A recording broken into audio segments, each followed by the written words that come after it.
ಮ್ಯಾಜಿಸ್ಟ್ರೇಟರು ಸಹಿ ಮಾಡಿದ್ದೇ ನೇರವಾಗಿ ಪೊಲೀಸ್ ಕಸ್ಟಡಿಗೆ ಕೊಟ್ಟು ಬಿಟ್ಟರು. ಇಷ್ಟಾಗುತ್ತಿದ್ದಂತೆಯೇ ಮೈಸೂರು ಪೊಲೀಸರು ದೇಶದ ಸಮಸ್ತ ಪತ್ರಿಕೆಗಳಲ್ಲೂ ಹೀರೋಗಳಾಗಿ ಬಣ್ಣಿಸಲ್ಪಟ್ಟರು. ಶುರುವಾಯಿತು ನೋಡಿ ಪತ್ರಿಕೆಗಳ ಭರಾಟೆ. ಮೊಟ್ಟ ಮೊದಲ ದಿನವೇ ಅಂದರೆ 9 ಮಾರ್ಚ್ 1984 ಸಂಜೆ ಬೆಂಗಳೂರಿನಿಂದ ಆಗ ಪ್ರಕಟವಾಗುತ್ತಿದ್ದ ಈವ್ನಿಂಗ್ ಹೆರಾಲ್ಡ್ ಪತ್ರಿಕೆಯಲ್ಲಿ ನಮ್ಮ ಬಂಧನದ ಸುದ್ದಿ ಪ್ರಕಟವಾಯಿತು. ಪೇದೆಯೊಬ್ಬ ಅದನ್ನು ಹಿಡಿದುಕೊಂಡು ಓಡಿ ಬಂದ. ಸುರೇಶ್ಗೆ ಓದಲು ಕೊಟ್ಟ. ನಮ್ಮೆಲ್ಲರ ಬಗ್ಗೆಯೂ ಕ್ಲುಪ್ತವಾದ ವರದಿ ಪ್ರಕಟವಾಗಿತ್ತು. ಅದನ್ನು ಓದಿದವರೇ ಸುರೇಶ್ ಅಲ್ಲೇ ಇಟ್ಟು ಎದ್ದು ಹೋದರು. ಸ್ವಲ್ಪ ಆ ಪೇಪರ್ ಕೊಡ್ತೀರಾ?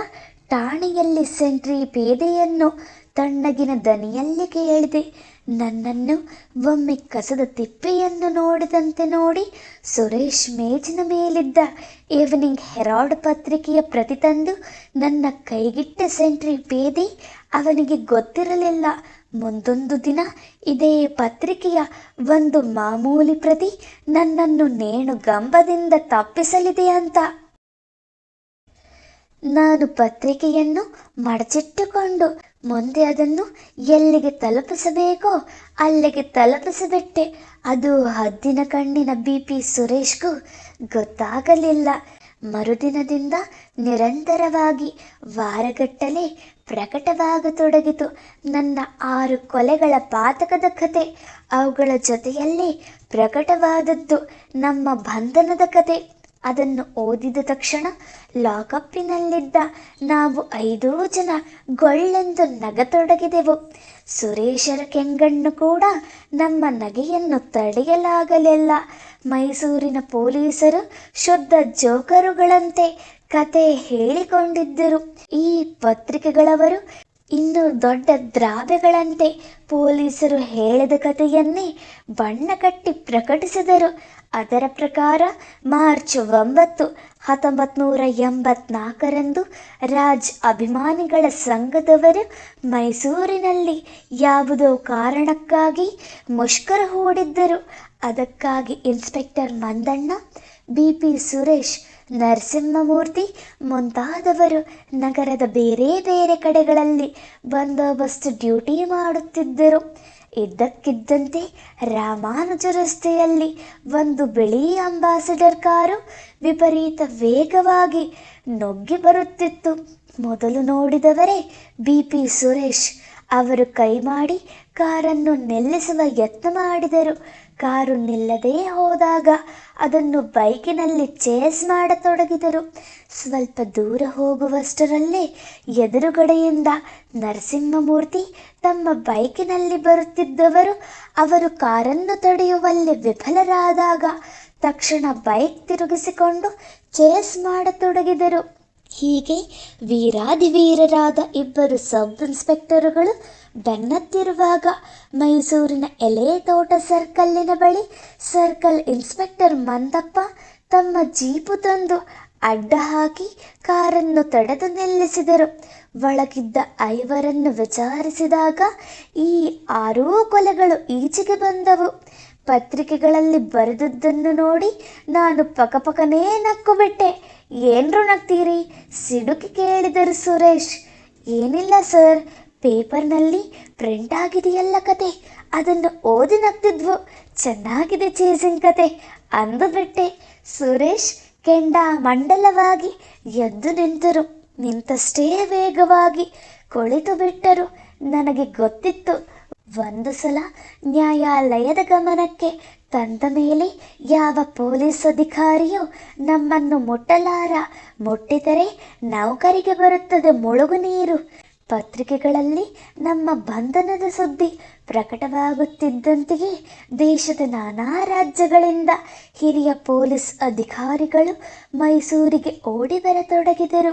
ಅವರ ರಾಜ್ಯಗಳಲ್ಲಿ ಆಗಿದ್ದ ಟ್ಯಾಕ್ಸಿ ಚಾಲಕರ ಕೊಲೆಗಳನ್ನೆಲ್ಲ ನಾವೇ ಮಾಡಿರಬಹುದೇನೋ ಎಂದು ಪರೀಕ್ಷಿಸುವುದಕ್ಕಾಗಿಯೇ ಮೈಸೂರಿಗೆ ಬಂದರು.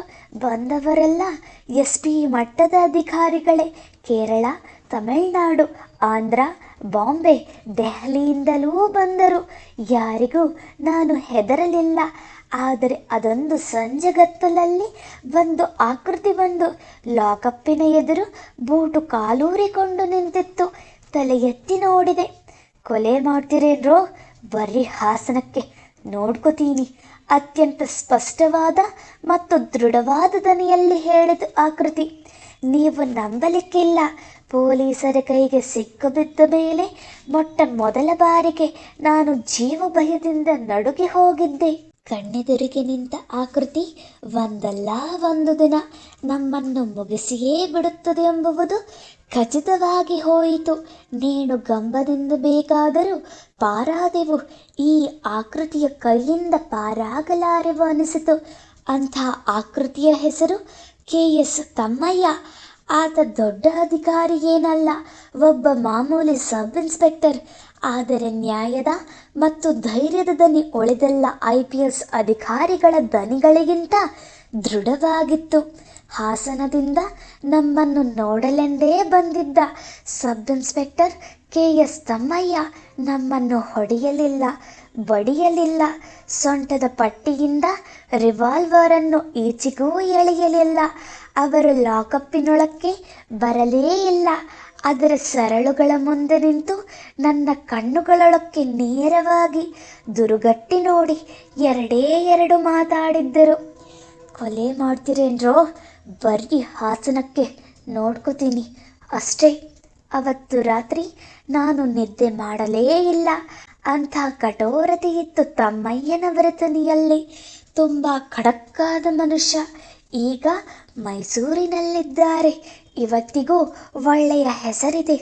ಹೆಗಲಿಗೆ ಕೈ ಇಟ್ಟರೆಂದರೆ ಎಂಥ ಪಾತಕಿಯು ಕಾಲ ಮುಂದೆ ಕತ್ತರಿಸಿಕೊಂಡು ಬೀಳಬೇಕು. ಅಂಥ ತಮ್ಮಯ್ಯ ನಮ್ಮನ್ನು ಹಾಸನಕ್ಕೆ ಕಾಲಿಟ್ಟ ಮರುಗಳಿಗೆಯಲ್ಲೇ ನೆಲಕ್ಕೆ ಕೆಡವಿ ಹೊಸಕಿ ಹಾಕಿ ಬಿಡುತ್ತಾರೆಂಬುದು ನಮ್ಮೆಲ್ಲರಿಗೂ ಖಚಿತವಾಗಿ ಹೋಗಿತ್ತು.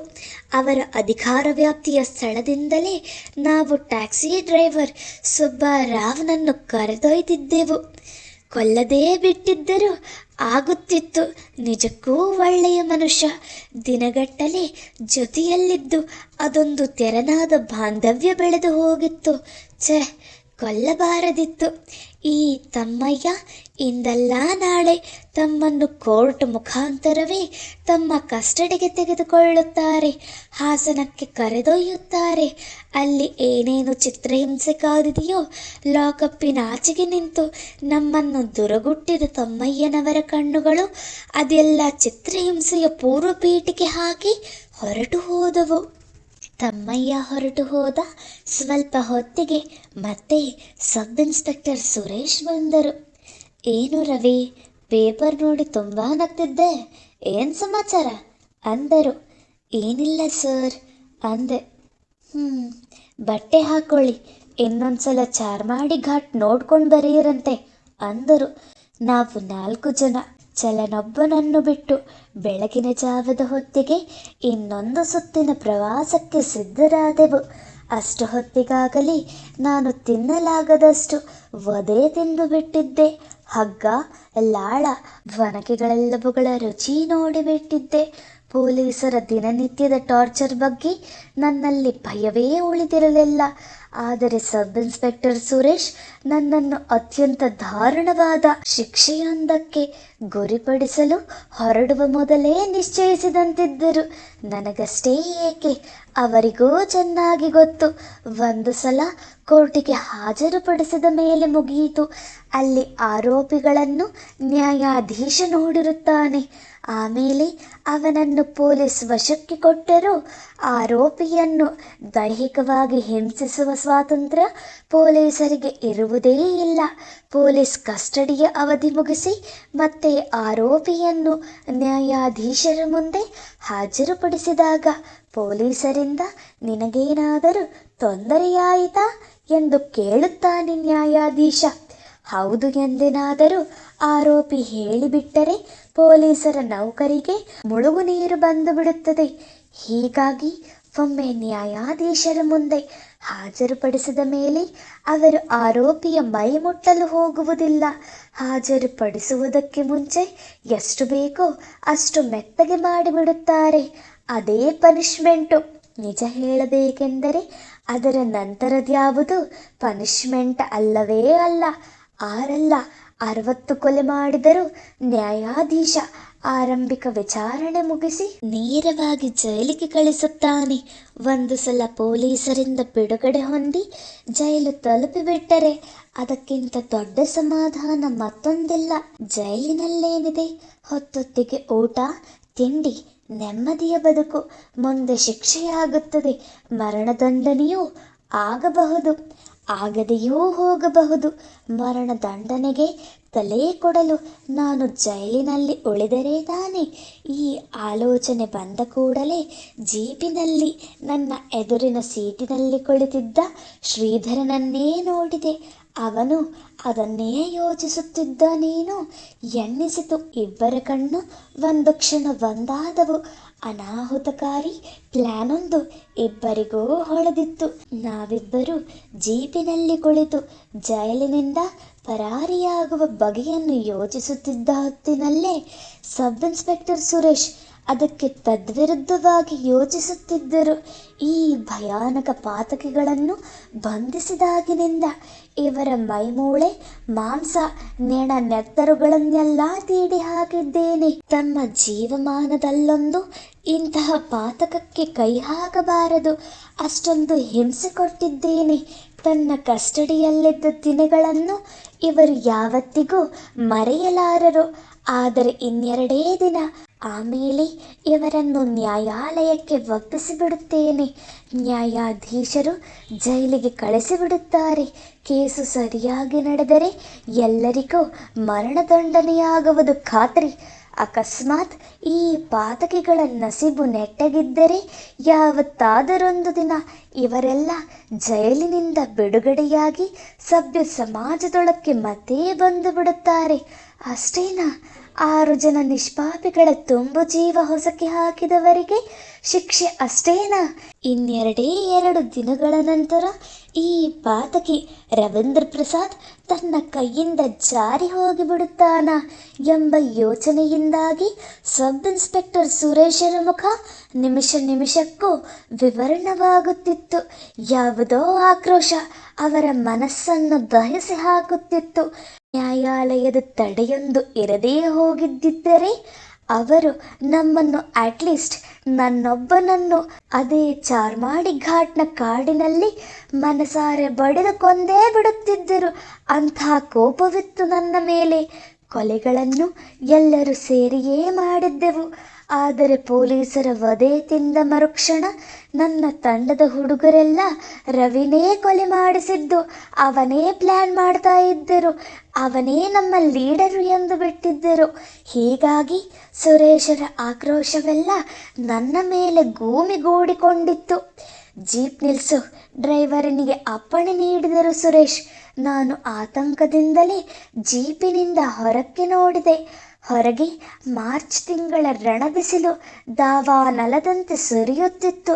ನಿರ್ಜನವಾದ ಚಾರ್ಮಾಡಿ ಘಟ್ಟದ ರಸ್ತೆಯ ಮೇಲೆ ನಿಂತಿತ್ತು ಪೊಲೀಸ್ ಜೀಪು. ಹತ್ತಿರದಲ್ಲೇ ರಸ್ತೆ ರಿಪೇರಿ ಮಾಡುವ ಕೂಲಿಗಳು ಡಾಂಬಾರು ಕಲಿಸುತ್ತಿದ್ದರು. ಆಗಷ್ಟೇ ಕುದಿಸಿ ರಸ್ತೆಗೆ ಹಾಕಿದ ಟಾರು ಸೂರ್ಯನ ಬಿಸಿಲಿಗೆ ಇನ್ನಷ್ಟು ಕೊದ್ದು ನೆಲದ ಮೇಲೆ ನೀರಾಗಿ ಹರಡಿಕೊಂಡಿತ್ತು. ಏ ರವಿ, ಇಳಿಯೋ ಕೆಳಕ್ಕೆ, ಅಪ್ಪಣೆಯಾಯಿತು. ನಾನು ದಿಗಿಲುಗೊಳ್ಳುತ್ತಲೇ ಕೆಳಕ್ಕಿಳಿದೆ. ಇಳಿಯುವಾಗ ಜೀಪಿನಲ್ಲಿ ಬಿಟ್ಟಿದ್ದ ಚಪ್ಪಲಿಯೊಳಕ್ಕೆ ಪಾದ ತೂರಿಸಲು ಮುಂದಾದೆ. ಸುರೇಶ್ ಕೈ ಅಡ್ಡಬಿಟ್ಟರು. ಹಾಗೇ ಇಳಿ ಎಂಬಂತೆ ಕಣ್ಸನ್ನೆ ಮಾಡಿದರು. ತಕ್ಷಣ ಗೊತ್ತಾಗಿ ಹೋಯಿತು ನನಗಾಗಲಿರುವ ಭಯಾನಕ ಶಿಕ್ಷೆಯ ತೀವ್ರತೆ ಎಂತಹುದಿರಬಹುದು ಅಂತ. ಜೀಪಿನಿಂದ ಕೆಳಕ್ಕೆಳೆದ ಕೂಡಲೇ ಬಿಸಿಲಿಗೆ ಕಾದ ನೆಲ ಕಾಲುಗಳನ್ನು ಭಗಭಗನೇ ಉರಿಸತೊಡಗಿತು. ಅಲ್ಲೇನು ನಿಂತಿದೆಯಾ? ಬಾ, ಇಲ್ಲಿ ರಸ್ತೆ ಮಧ್ಯಕ್ಕೆ ನಿಂತ್ಕೋ ಅಲ್ಲಿ, ಅಬ್ಬರಿಸಿದರು ಸುರೇಶ್. ಅವರ ತೋರು ಬೆರಳು ರಸ್ತೆಯ ಮೇಲೆ ಚೆಲ್ಲಿಕೊಂಡು ಕಾದು ತಳಮಳಿಸುತ್ತಿದ್ದ ಟಾರಿ ನಡಗಿತ್ತು. ಬೇರೆ ದಾರಿಯೇ ಇರಲಿಲ್ಲ. ಯಾವ ಚಾರ್ಮಾಡಿ ಘಟ್ಟದ ಮೇಲೆ ತಣ್ಣಗಿನ ರಾತ್ರಿಗಳ ನಿರವತೆಯಲ್ಲಿ ನಾನು 4 ನಿರ್ದಯಿ ಹತ್ಯೆಗಳನ್ನು ಮಾಡಿದ್ದೇನೋ, ಅದೇ ಚಾರ್ಮಾಡಿ ರಸ್ತೆಯ ಮೇಲೆ ಹಾಡ ಹಗಲೇ ಕರಗಿದ ಟಾರಿನ ಮೇಲೆ ಬರಿಗಾಲಿನಲ್ಲಿ ನಿಲ್ಲುವ ಯಮ ಹಿಂಸೆಗೆ ಒಳಗಾಗಲಿದ್ದೆ. ಜೀಪಿನಿಂದ ಇಳಿದವನು ಒಂದು ಕ್ಷಣ ಇಲ್ಲಿಂದ ಓಡಿಬಿಡಲೇ ಎಂದು ಯೋಚಿಸಿದೆ. ತುಂಬ ದೂರವೇನಲ್ಲ. 7ನೇಯದು ಮುಗಿಸಿ 8ನೆಯ ಹೆಜ್ಜೆ ಎತ್ತಿಡುವುದರೊಳಗಾಗಿ ಸುರೇಶ್ನ ರಿವಾಲ್ವರಿನ ಅಷ್ಟು ಬುಲೆಟ್ಗಳು ನನ್ನ ದೇಹವನ್ನು ಜರಡಿ ಮಾಡಿ ಹಾಕಿರುತ್ತವೆ. ಇಲ್ಲ, ನಾಯಿ ಸಾವು ಸಾಯಬಾರದು. ನಾನಿನ್ನು ಜೈಲಿನಿಂದ ತಪ್ಪಿಸಿಕೊಳ್ಳಬೇಕಿದೆ. ಹಾಗಂತ ಅಂದುಕೊಳ್ಳುತ್ತಲೇ ರಸ್ತೆಯ ಮೇಲೆ ನಡೆದು ಕರಗಿದ ಡಾಂಬಾರಿನ ಮಧ್ಯೆ ನಿಂತುಬಿಟ್ಟೆ. ಕಾಲುಗಳು ಕೆಂಡದಲ್ಲಿ ಅದ್ದಿದಂತಾಗಿಬಿಟ್ಟವು. ನಿಧಾನವಾಗಿ ಆರಂಭಗೊಂಡ ನನ್ನ ಕಿರುಚಾಟ ಸ್ವಲ್ಪ ಹೊತ್ತಿಗೆ ಚಿತ್ಕಾರವಾಯಿತು, ರೋದನವಾಯಿತು. ಶಿವಮೊಗ್ಗ ಲಾಕಪ್ಪಿನಲ್ಲಿ ಅಂಗಾಲಿಗೆ ಲಾಳ ಕಟ್ಟಿಸಿಕೊಂಡಿದ್ದೆ. 2 ಅಂಗಾಲು ಹುಣ್ಣಿನಂತೆ ನೋಯುತ್ತಿದ್ದವು. ಬಲವಾದ 2 ಪೇದೆಗಳು ಹತ್ತಿ ನಿಂತು ತೊಡೆಯ ಮೇಲೆ ಒನಕೆ ಓಡಿಸುತ್ತಿದ್ದರಿಂದ ತೊಡೆಗಳ ಮಾಂಸ ಸತ್ವವೇ ಇಲ್ಲದೆ ನೇತು ಬಿದ್ದಂತಾಗಿತ್ತು. ಅಂಗಾಲು ಬಗಬಗನೇ ಉರಿಯುತ್ತಿದ್ದರೆ ಕುದಿಯುವ ಟಾರ್ನಲ್ಲಿ ನಿಲ್ಲಲಾಗದೆ ಸಣ್ಣಗೆ ಕುಣಿಯತೊಡಗಿದೆ. ಇನ್ನೊಂದೆಡೆ ಕಿರುಚತೊಡಗಿದೆ. ಸರಿಯಾಗಿ 15 ನಿಮಿಷ ತಾವು ಶಿಕ್ಷಿಸುತ್ತಿರುವವನು ಒಬ್ಬ ಮನುಷ್ಯ ಎಂಬುದನ್ನೇ ಮರೆತವರಂತೆ ನನ್ನನ್ನೇ ದಿಟ್ಟಿಸುತ್ತಾ ಜೀಪಿನಲ್ಲಿ ಕುಳಿತು ಬಿಟ್ಟಿದ್ದ ಸುರೇಶ್ 15ನೇ ನಿಮಿಷದ ಹೊತ್ತಿಗೆ ನನ್ನ ಕಾಲುಗಳೆರಡೂ ನಿಷ್ಕ್ರಿಯವಾಗಿ ಮೈ ಬವಳಿ ಬಂದು ಕಣ್ಣು ಕತ್ತಲೆಯಾಗಿ ಇನ್ನೇನು ನೆಲಕ್ಕೆ ಬಿದ್ದೇ ಹೋಗುತ್ತೇನೆನ್ನಿಸುತ್ತಿದ್ದಾಗ ಬಂದ್ ಕೂತ್ಕೋ ಕೂಗಿದರು ಸುರೇಶ್. ಅನುಮಾನವೇ ಬೇಡ. ನನ್ನ ಕಾಲುಗಳೆರಡು ಕೆಂಡದಲ್ಲಿ ಅದ್ದಿ ತೆಗೆದಂತಾಗಿದ್ದವು. ನಾನು ಜೀಪಿನಲ್ಲಿ ಕುಳಿತು ನೋಡಿಕೊಳ್ಳುತ್ತಿದ್ದಂತೆಯೇ ಪಾದಗಳಲ್ಲಿ ಬೊಬ್ಬೆಗಳೇಳತೊಡಗಿದವು. ಕಣ್ಣಲ್ಲಿ ನೀರು ಧಾರಾಕಾರವಾಗಿ ಸೋರಿ ಹೋಗುತ್ತಿತ್ತು. ಒಬ್ಬ ಪೊಲೀಸ್ ಅಧಿಕಾರಿಯಾಗಿ ನೀನು ಮಾಡಿದ ಅಷ್ಟೋ ಪಾತಕಗಳಿಗೆ ನಾನು ಕೊಡಬಹುದಾದ ಅಂತಿಮ ಶಿಕ್ಷೆ ಇದೊಂದೇ ಎಂಬಂತೆ ಸಮಾಧಾನದ ನಿಟ್ಟುಸಿರು ಚೆಲ್ಲಿದರು ಸುರೇಶ್.